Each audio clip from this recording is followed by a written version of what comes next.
Welcome to Grandma Magic, a podcast from the Grandmother Collective. We are a nonprofit organization that supports and advocates for a world where a grandmother's power is seen, cultivated, and activated for positive change. The Grandma Magic podcast is an opportunity to learn more about the unique roles that grandmothers, aunties, and other older women around the world play in advancing positive social development by talking to and learning from grandmother changemakers. We hope this series inspires you, brings you joy, and helps you recognize the enduring magic and wisdom that comes from grandmothers everywhere. My name is Lindsay Farrell, and I'm your host. Today, we're honored to introduce Madhu Bala Nath, an extraordinary leader and advocate for women's empowerment, gender equality, and public health. Over a remarkable career spanning decades, Madhu has worked with organizations such as the Swedish International Development Authority, UNIFEM, UNDP, and Engender Health, driving critical initiatives in grassroots development, gender-sensitive HIV/AIDS prevention, reproductive health, and women's rights advocacy. Madhu's work has taken her to some of the most remote parts of India and Asia, where she has empowered women's groups, advised on national and regional policies, and strengthened global health systems. She is an accomplished author of 4 books, including Let Us Walk the Talk on the Road to Gender Equality, and has contributed innovative capacity building tools to the field. Her impact extends beyond programs, serving on the governing boards of major organizations and influencing the next generation of leaders. Madhu, we're so delighted to have you with us today. Thank you for joining us. Thank you, Lindsay. Thank you for inviting me. So I'm just going to kick it off with a question that I ask a lot of women, especially our wise women that are connected to the Grandmother Collective. What are some of the things that you most hope that you're remembered for after this remarkable career you've been on? And what do you really hope that you are passing on to the next generation? Lindsay, I've spent a large part of my work life in trying to demystify and simplify the concept of gender and rights. And a large part of my life has gone in developing capacity building tools that generate a dissonance in us, so that the next generation can strengthen advocacy efforts to strengthen a more gender equal world, create a more gender equal world. The idea is to have an expanded constituency where these tools can be used. So I developed a training manual on gender and human rights, which was endorsed by UNAIDS, UNIFEM, UNFPA, and was printed by UNESCO. It's now in 6 languages, included Mandarin and Hindi and Bangla, besides the UN French, Spanish, and English. And it's being used widely. I have documented my learnings in 4 books. I'd like to share that as well here. And the whole synopsis of my work is given in these 4 books also. The experience that we had on genderizing the Indian census was used by the Upper Midwest Women's History Center for training students. So that also got institutionalized in some ways. So this has largely been my hope, that these tools continue to be used. They get updated. Of course, they will over a time get completely outdated, but they are made in such a manner that they are experiential tools.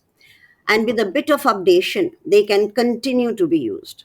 So that is my dream. Let's see what happens.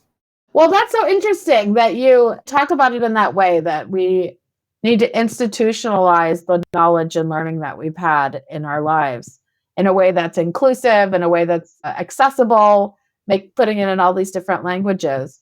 But if you were to say the greatest learning of all of this is X, what is sort of your biggest takeaway that you've had in this life you're making sure that people can take with them?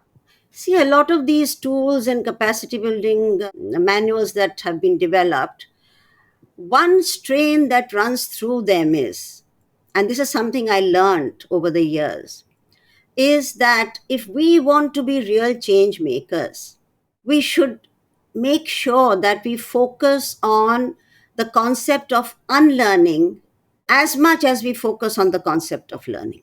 And what has been happening, unfortunately, is that a lot of new learning is pumped into new minds. But what is seated there that needs to be cleaned up and unlearned before they can accept the new learning is not done. I could give you a very quick example of this that just hit me like a stone in my work.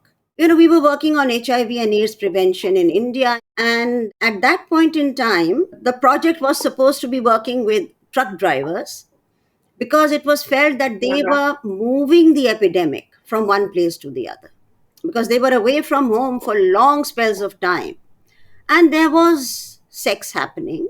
So the idea was to how do we create workshops? How do we create awareness? How do we distribute condoms? How do we make sure that prevention efforts work with this group? They were called at that time targeted interventions, which of course at times enhanced stigma, but those were necessary. So I went once to sort of have a look. So I sat on a roadside food eating place on a highway. That is where most of these trucks come on their way as they ply goods from one state to the other. And I saw them lined up there. Now, that was the area where a lot of these workshops were being held, one of the areas where these workshops were being held. And I saw a lot of posters there.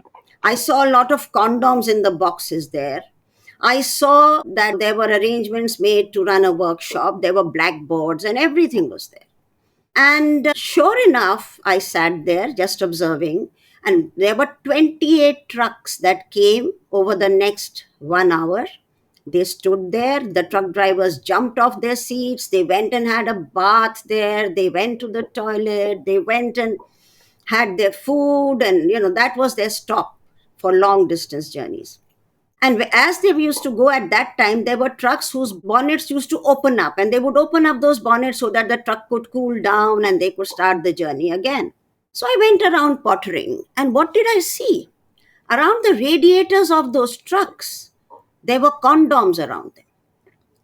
I was aghast. What's happening?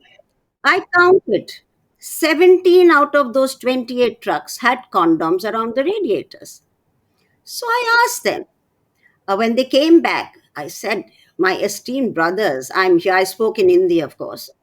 And I'm here for this. I want to understand how you found the workshops, how many condoms you picked up, all of that. I asked them, but what is really difficult to understand is why are these condoms around the radiators? Do you know where you were taught where to use them? No? And they said, sure. But, and they called me elder sister. But Didi is what they say. But elder sister, these are excellent material, tested for any leakages. So we take a lot of them and we just tie them one after the other. And whenever our radiators start leaking on the way, these are a good thing to use. And there they are. The leakages stop for the time being till we reach an auto shop. I said, wow. But why do you do that? Haven't you heard about HIV? Aren't you worried about that, about your family, about... They said, oh, my father was a truck driver. My grandfather was a truck driver. My great grandfather was a truck driver. Nobody got HIV. But we were told when we were being trained for driving, we were told to stop every 400 kilometers of driving and have sex.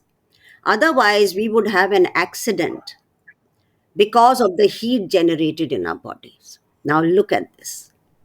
Here is a learning that they treasure, that has come down the ages.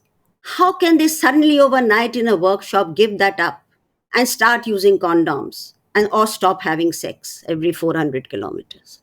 The accident is more fearful. Now, this is the unlearning that was needed to understand their minds before bringing in new learning. And this is what I have been using in my capacity building tools. How do we generate a dissonance first? How do we prepare real learners? And in gender, there are any numbers of myths and rituals across Asia, which I have recorded and worked on. So just thought I'll give you an insight into what was the key learning for me. This is just one example. There are many others. There's so many, I'm sure. Oh, wow. What it makes me think is that where they had gotten that learning, which is passed down from generation to generation, from trusted people, from family members, from people that they knew, to counteract that, And what does it support? It supports that the concept that has been coming down the ages, that men can be promiscuous, women cannot. The justification that's couched in this idea of safety or this idea like justified in a particular way, those are powerful forces to overcome. And a development officer from the big city who, doesn't know the local space or local people, it's hard for them to counteract that. The indicators of success of this project were number of workshops held. There was a tick mark there, all held. Number of condoms distributed. Huge success.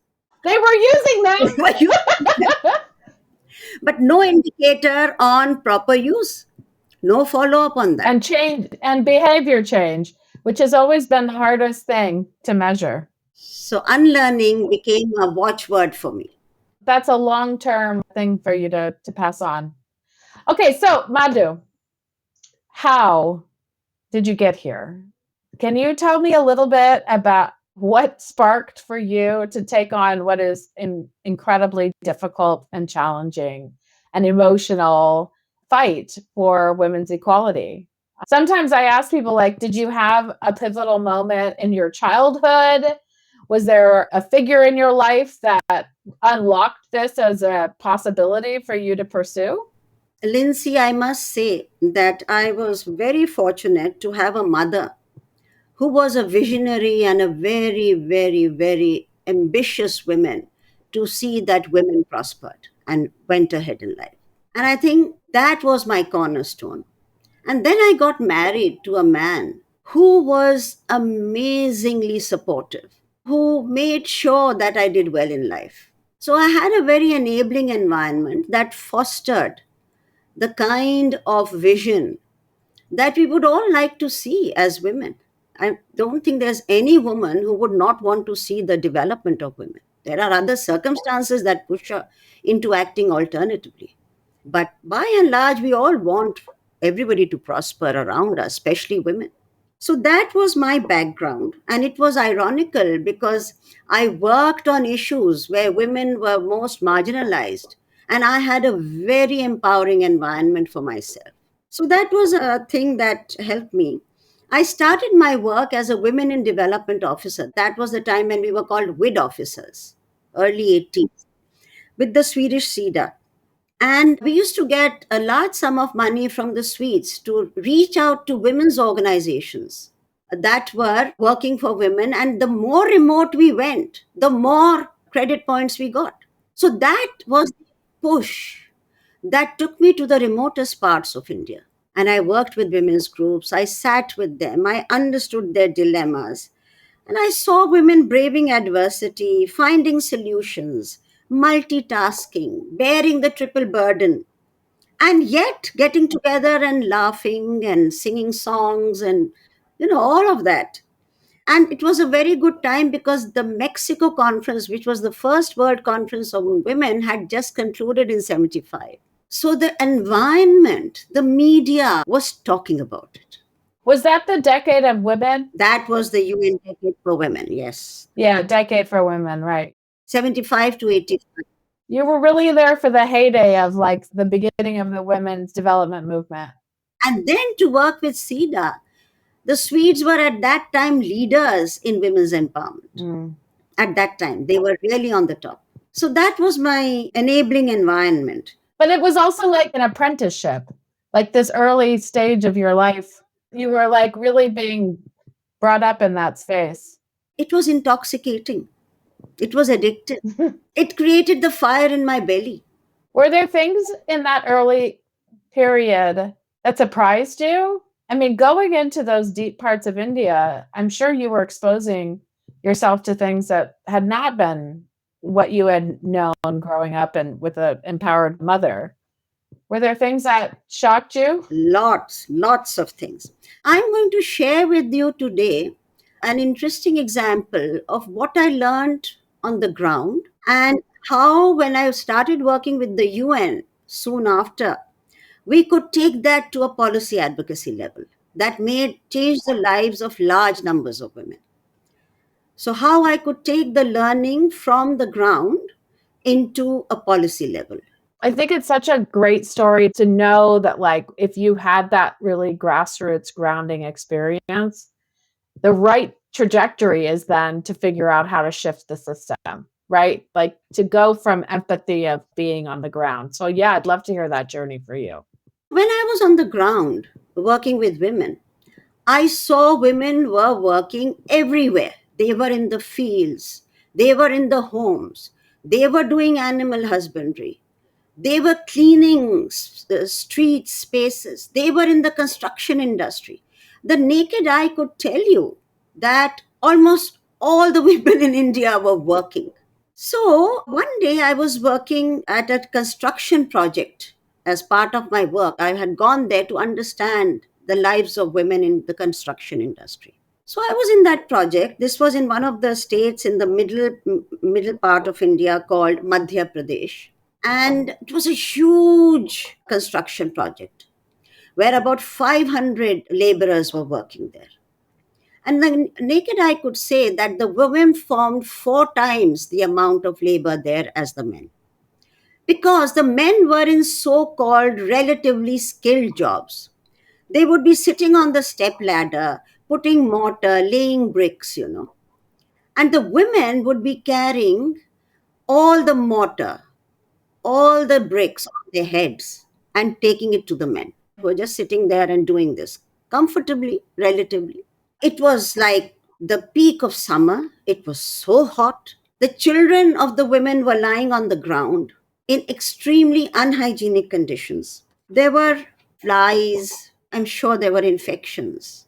There was the sun.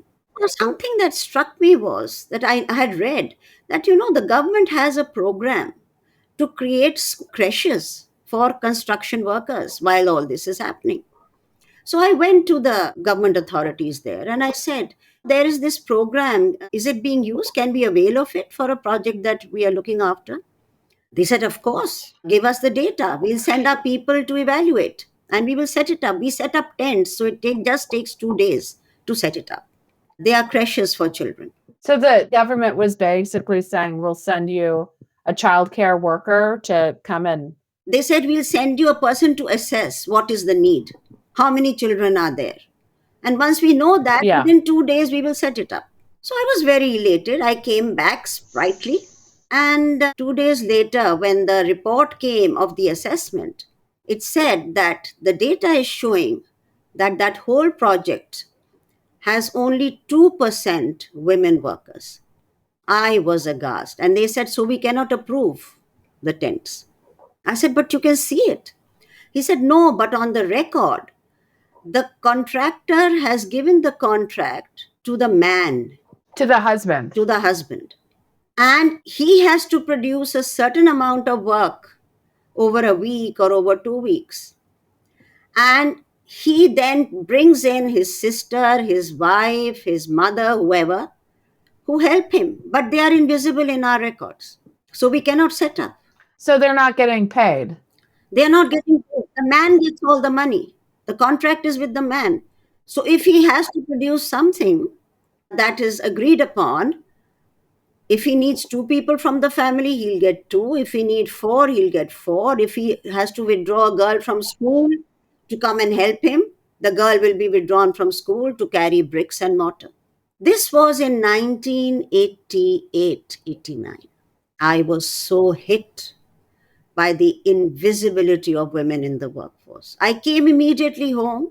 I looked up all the data, and our census data of 1981 showed that only 13% of Indian women are workers. 1-3.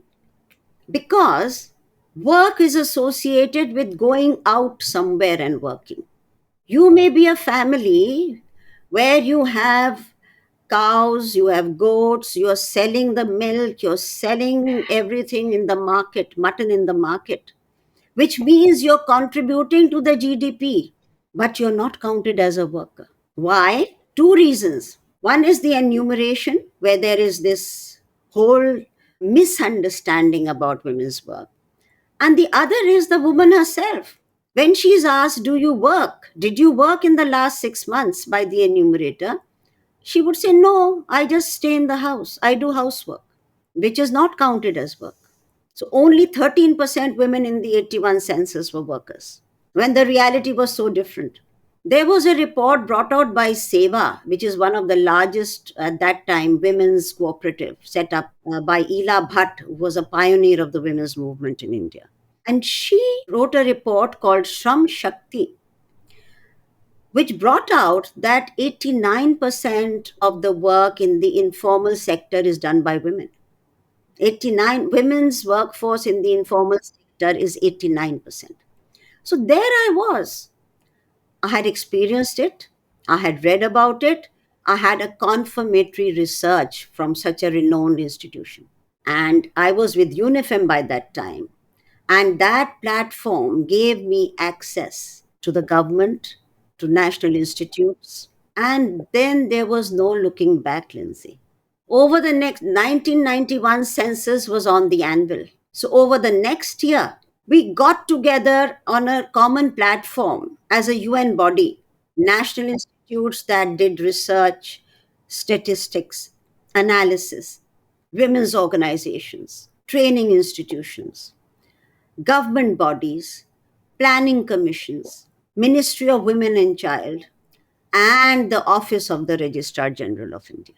And it was beautiful how over 1.5 years, this expanded to include all these partners. And whoever participated was a renowned name, which nobody could just question. And that was the advantage of being in the UN, that we could do data based policy advocacy with the right institutions. And just to put the whole story now towards the end and cut the whole story short, what actually started happening then was that the Registrar General of India, who was a fantastic person, very gender sensitive, he's decided to change question 14 of the questionnaire that would be used by the enumerators as they collected data for the census. The question said, what work did you do last year, including unpaid work on farm and family enterprise? So whether you're from a weaver's home or from a potter's home or whatever, if you're selling your product in the market, even if you're working from home, it made sense. And then the enumerators were trained with probing questions to help the woman answer this properly. And all these questions were designed by key universities of the country. They were all part of the effort. And then a poster was designed by UNIFEM that showed women doing all kinds of work normally that the naked eye can see. And at the end, there was a question that said, think, do you really think that she doesn't work? And that was appended to the manual of the enumerators. It was put on bus stations. It was put everywhere so that the common woman could understand what she should be doing. And then there was a TV commercial that went out on TV designed by the best composer, the best star of India who stood for women's rights, Bollywood star, all of them. They came together to produce a jingle in Hindi that played for 1 year all over. Radios, televisions, before movies, advertisements everywhere. And do you believe what the result was with this 1.5 years of work? There was a 44% increase in women who were now counted as workers. So from 13%, the 81 census showed that 27% of India's women were working. Still a long way to go, but the 2001 census showed close to 40% of the women working because it had got institutionalized. I don't think you know that I worked on work. I worked on youth livelihoods work in sub-Saharan Africa for a long time. That's what my dissertation work was around. And then I continued on at Ashoka doing social innovation, working with social innovators who were redefining work. And I worked in the informal sector in Nairobi for a long time. And I think, so I would do work censuses. I would go to young people and I would try to help them define the economic output they had made. And what happens, and I'm sure this happens in India, or you've had this wave, is that when you have 60% of your urban population being considered informal, those informal people start to really believe that they're not worthy, that the stuff that they do doesn't count, that it's not important, that it's not contributing. They're told that it's insignificant to be them. Oh, you're just a Juakali worker. That's like just an informal worker. And even the word Juakali means bad things. It's put together badly. And I found just in sitting down and saying, between this time and today, like when you left school, whatever age you left school, and today, what have you done? And they say, oh, nothing. I didn't do anything. And then you start digging and you're like, I'm sorry, you ran a whole school for this informal dinner and they didn't get paid for it. They didn't really realize the experiences they were getting and how it was contributing. And I found the process. I was just thinking those enumerators learning to dig, those enumerators being taught to ask the question and legitimizing that work. Yes. Is so much a part of the mindset change. Right. I had young people after I interviewed them being like, wow, I didn't even realize. I would give their work history back to them kind of as a resume as part of my research process. And then I'd be like, here's your resume. And they'd be like, oh my gosh, look at all the things I've done. Absolutely. You have to help people see a different label for themselves. Probing questions that help them discover themselves so that they can say, I did this. The I has to come in. Do you have another example of any ways in which you've worked with women and they've kind of taught you a new lesson or something that surprised you? I just wanted to put that last part in that census work that, because the work got institutionalized into the RGI's office, into the ministry's work, into the work of many, many national institutes, we could take it to other countries as a learning story and as an example. So even we took it to Laos and to Vietnam and read it with the government authorities there for them to take it forward. So what I'm trying to just bring out here is that once you take women's voices on the ground and their pleas, their needs to a policy level and institutionalize it, the impact can go not just national, it goes global and it has potential. I come back to your question about another example of our learnings from the ground. All our lives, and you'll see it in most countries, household becomes the unit through which we channel welfare schemes to the ground. Even after understanding all the issues that came out in the global conferences on women, 75, 85, 95, a lot of government schemes for households get channeled to the title owner of the house. Just like in that construction project, all that mattered was the contract that the man had, irrespective of who was doing the work. So we found that households become the channel, but they don't take into account intra-household inequalities. They don't take into account the fact that there is a lot of gender-based violence in households. So giving the money to the man because he owns the house does not essentially mean that it will reach the woman who needs it, who's actually doing all the work, who has to go into the market and buy things. It could just go into alcohol for all you know, not into food, because priorities are different. The intra-household inequalities change priorities of men and women. So we learned a lot of this in our work. But when we started working on contraception and access to contraception, we found that unless the woman has access to contraception, unless the woman has access to knowledge along with the man on what to use when, how to prevent HIV, how to prevent STIs, what to do, which doctor to consult and when. So we wanted to go and interview some women in Afghanistan because gender-based violence was very high there. It was 90%. 90% of the women were facing gender-based violence, according to global reports. How did you get those numbers? These are global reports on gender and rights. The latest ones are the ones brought out called the gender gap reports that are brought out by the World Economic Forum. This is a few years ago. Even the human development reports had started probing into these issues. So, a lot of other countries which are labeled as high gender based violent countries, like India, had a rate of 34% women facing violence. It's interesting that USA had a rate of 30% in that report.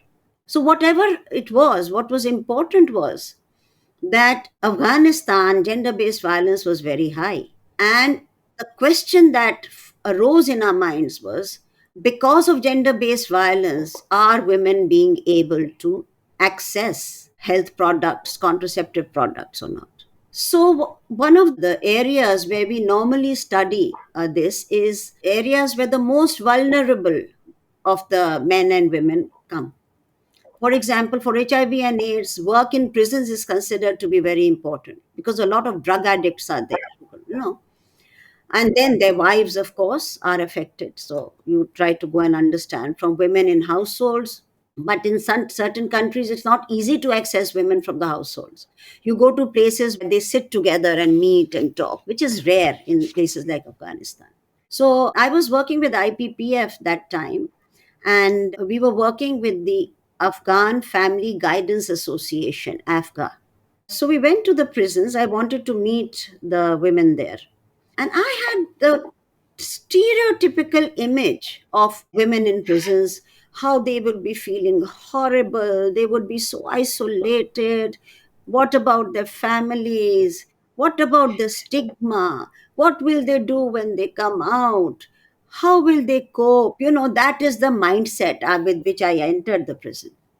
And sure enough, as I entered, there was this big Afghani Pathan person who had this big mustache with a gun in his hand and a stick in the other hand. And I started walking with him, and of course, it had to be only me. There was nobody else allowed. There were very, very limited visitors that were allowed.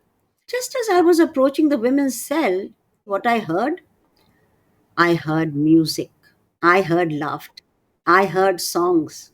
So I was a bit surprised. But anyway, I went in. But it was a pleasant surprise. It was breaking my stereotypes. So I went in and I saw women there living in dormitories, washing clothes in the bathroom, three, four of them together washing their clothes, children lying next to them in the room, some women in the open spaces, walking, laughing, chatting, really happiness. So I went there, absorbing it all, sat down to have focus group discussions, which was the methodology we always used, where we sat in a group and we chatted. And I asked the women, I asked one of them, why are you here? And she said, my husband had murdered another man. But when the police came, he said that my wife was having an affair with him. So she is guilty of adultery and I had the right to kill him. And adultery is the worst crime that a woman can commit in Afghanistan. So she went into the prison without having committed the murder. The man's word was taken as right because the poor man, if his wife is an adulteress, poor thing, he got the sympathy. And the wife was in the prison.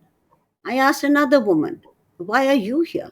She says, there's a practice in Afghanistan called Vatta Satta, and there's another name for it also, which I'm not remembering now. But it means basically that if the woman of a family has been raped or molested or beaten up by somebody from another family, then this first family A has the right to do the same to the women in that family. So here was this woman who was trying to run away from that possibility because of the act that one of the men in her family did to another family, woman in another family. She did nothing wrong, but she was trying to run away with a cousin who wanted to help her. And it was seen as running away with a lover. And in Pakistan and Afghanistan, marriages with cousins and having an affair with cousins is very normal. But she was just wanting to escape that family. So I'm just giving you an indicative example, a couple of examples to show what brought women into the prisons. And yet they were so happy. So the following questions, after understanding why they were there, I had to change the question. Instead of asking, you must be counting days to go back, I said, so how do you feel about the law? Will the law defend you? Do you have lawyers? And they said, yes, the Afghan Family Guidance Clinic has advised us. But then I went into the law. The law itself is against them. So, how much will a lawyer defend? For example, in some of the countries, like in Pakistan, there is the Hudud Ordinance, the law, which says that if a woman is raped, she needs 4 witnesses to prove that she was raped. So the law itself is against the women. And a woman's testimony to this is taken as half the testimony of a man. So she would have to get 8 women to prove that she was raped. How? I understood all these possibilities and laws from them. There were women from the other parts of Afghanistan there. And there are common borders also. There's a lot of osmosis between the borders. But they turned around and told me, they said, this place is not a prison for us. It is home. Our homes are prisons. That is where we were accused. And even if we go back, we will be kicked. We would rather stay here because the question was, so how long do you think it'll take for this to resolve? And they said, we are not bothered. We would stay our lifetime here. We are happier here. We have our collective strength here. We have sharing.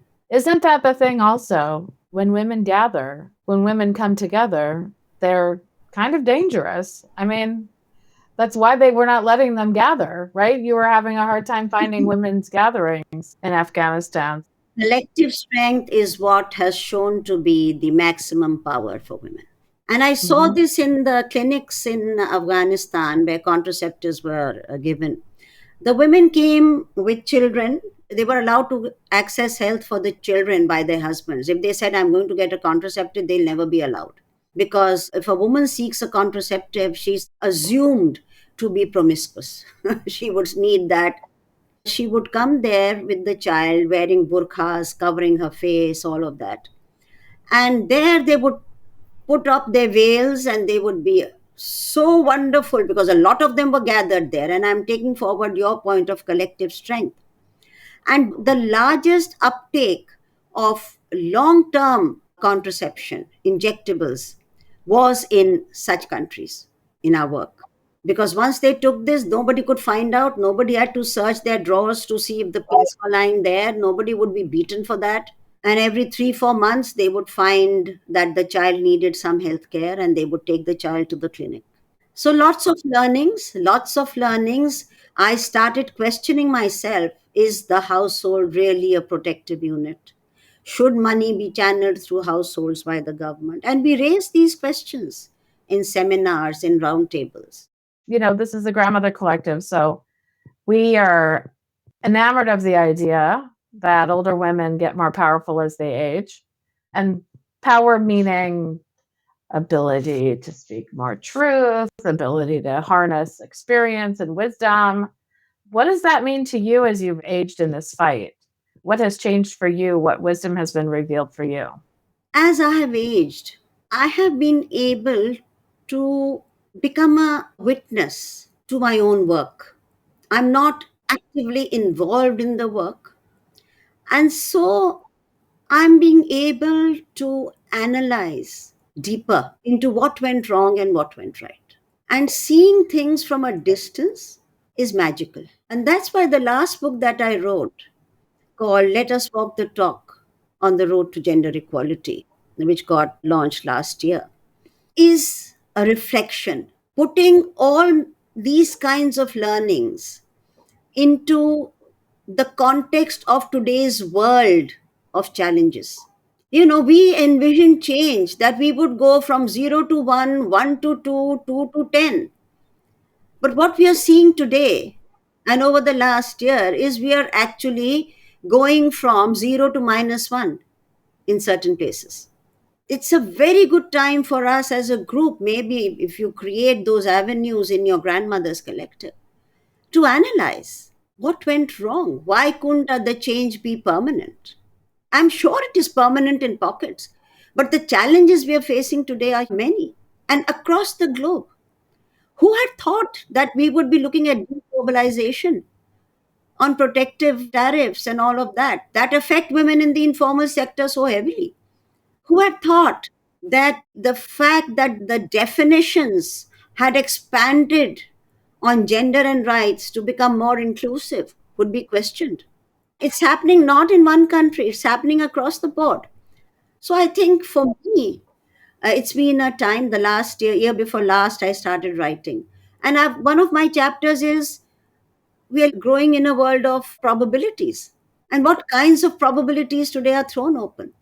I think we, as older women who are not involved now deeply into the work that we do, can play the role of being analysts, being witnesses. And we don't have jobs at stake. And that's what I think a grandmother's collective can do by, and then organizing our learnings, our reflections, sharing them with the self-help groups that are doing very well, mind, in a lot of countries, especially in India. The SHG movement has done well. So getting out, organizing dialogues with leaders of today's movements, getting their perspectives, sharing our perspectives, building a dream again for a future ridden with difficulties, new difficulties. Getting, getting back to that period where you were intoxicated by the possibility of change. It's like a full circle, even though the progress has not been linear. We may have some setbacks, but seems like you've gone from deep, deep grassroots. Let's really understand things. Let's change the institutions. Oops, I guess we better go back to the grassroots and figure out what's going on. But my work has built a lot of faith in the power that women hold, in the power of collective bargaining, in the power of questioning hegemonic masculinity. And I think these are the things that we can now, hegemonic practices, hegemonic ways of living, hegemonic things need to be now questioned. The word is questioning hegemony. We have to dismantle the pieces of it. Or just raise questions for thought. That creates what we want at this juncture, dissonance. Provide an alternative narrative, or at least not provide it. Point the direction. The alternative narrative has to emerge from the doers today. We would just raise questions for thought through the processes that we undertook and learned from. Dissonance is the word. Dissonance. You've given me, and hopefully whoever listens to this, a lot to think about. And I know we could go on for a long time, but I wanted to thank you for sharing and being so open about your journey and what you've learned. Thank you, Lindsay. It was a great opportunity. Do you have another book in you? Not immediately. I have not even conceptualized a fifth book. I write when I want to express myself. And I expressed a lot in my last book. I think when the moment comes that I want, I'm not an author that does it, like every year I bring out a book. When I need to express, I write. And so I've done only 4 books over the last 3 decades. But I don't know when that spark will come, but it'll come. If it comes, I will write immediately. This is definitely, I think, a time for many of us of trying to sort out the world and trying to understand what's going on, and less a time of having an answer. It's definitely not like that. When we have the fire in our belly, that doesn't die easily. We may enter a phase of pondering, but the fire in the belly, once it lights up, it is very difficult to cool down, because this is what is happening across the world to women, and we are part of that. So I have a lot of hope as I conclude. Thank you. Thank you so much, Madhu. Thank you for joining us for this episode of Grandma Magic. We hope you were inspired by today's conversation with Madhubala Nath and gained new insights and inspiration for change. If you're as passionate as we are about amplifying the voices and wisdom of grandmothers, we invite you to get involved. Follow the Grandmother Collective on social media to stay connected and discover more stories of changemakers around the world. You can also participate in our storytelling initiatives, submit your own stories for our Substack publication, or join our storytelling circles to share your experiences and connect with others in meaningful ways. And don't forget to subscribe to Grandma Magic wherever you listen to podcasts, so you won't miss future episodes filled with inspiration, wisdom, and the enduring magic of grandmothers. Thank you for listening, and we'll see you next time.